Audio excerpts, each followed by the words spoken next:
दोस्तों, साल 2004 में जब कांग्रेस की अगुवाई में संयुक्त प्रगतिशील संगठन यानी कि यूपीए ने चुनाव जीता था, तो माना जा रहा था कि सोनिया गांधी ही प्रधानमंत्री बनेंगी।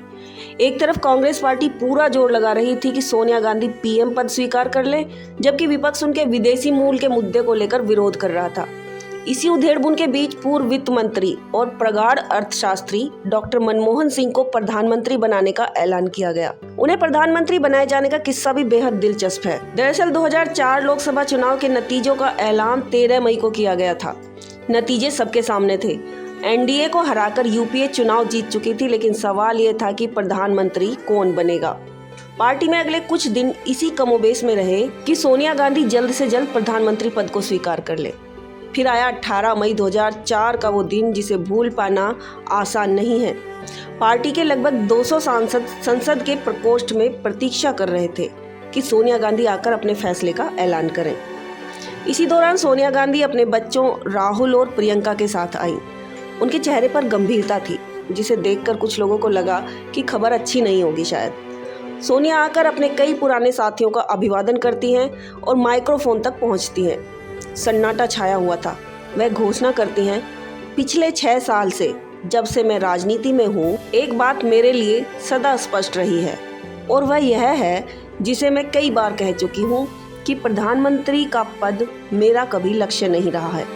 मैं सदा सोचती थी कि यदि कभी मैं उस स्थिति में आई जिसमें आज मैं हूँ, तो मैं अपनी अंतरात्मा की आवाज़ ही सुनूंगी।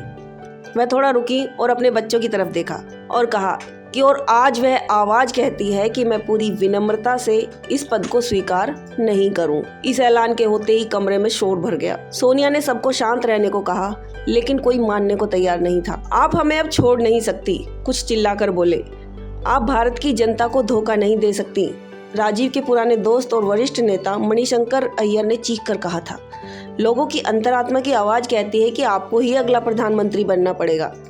2 घंटे तक सोनिया के अटल निर्णय और सांसदों की व्याकुलताओं के बीच गर्मा गर्म बहस चलती रही, लेकिन सोनिया ने स्पष्ट कह दिया कि अब वे अपने निर्णय पर पुनर्विचार नहीं कर सकती हैं। सोनिया ने इस बीच मनमोहन सिंह का नाम भी नहीं लिया था। वह तुरुप का पत्ता उनके पास अभी भी था। जब वह सारे सांसदों को हताश और उदास छोड़कर चली गई, तो प्रेस वालों ने उनके बच्चों को घेर लिया। हाल में सांसद चुनकर आए राहुल ने कहा, मैं तो चाहूंगा कि मेरी माँ प्रधानमंत्री बने, परंतु उनके पुत्र के रूप में मैं उनके निर्णय का आदर करता हूँ। कांग्रेस के सदस्य इतनी आसानी से कहां हार मानने वाले थे। जब सोनिया घर पहुंची तो घर पर भी पूरी भीड़ जमा थी, जो यही मांग कर रही थी कि वे अपना निर्णय बदल लें। इस खींचतान में सोनिया ने हार नहीं मानी। अपनी पार्टी के साथ साथ सहयोगियों को मना लिया कि वे लोग ऐसे प्रधानमंत्री के लिए राजी हो जो गांधी परिवार का ना हो।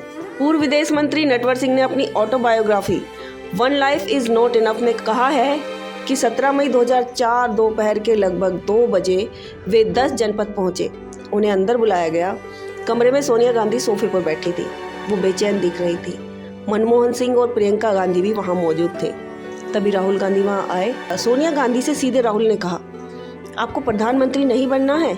मेरे पिता की हत्या कर दी गई थी, दादी की हत्या कर दी गई, 6 महीने में आपको भी मार देंगे।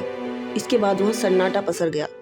नटवर सिंह के मुताबिक राहुल गांधी ने सोनिया गांधी को उनकी बात मानने के लिए 24 घंटे का वक्त दिया। राहुल गांधी के यह कहने पर कि वे उन्हें प्रधानमंत्री पद स्वीकार करने से रोकने के लिए हर मुमकिन कदम उठाएंगे, सोनिया गांधी की आंखों में आंसू आ गए। मनमोहन सिंह चुप थे। राहुल की जिद ने सोनिया गांधी को प्रधानमंत्री की कुर्सी ठुकराने के लिए मजबूर कर दिया था। प्रणब मुखर्जी की बेटी शर्मिष्ठा ने अपनी किताब the PM India never had में बताया है कि प्रधानमंत्री पद की दौड़ से हटने के सोनिया गांधी के फैसले के बाद मीडिया और राजनीतिक हलकों में तेज अटकलें थी।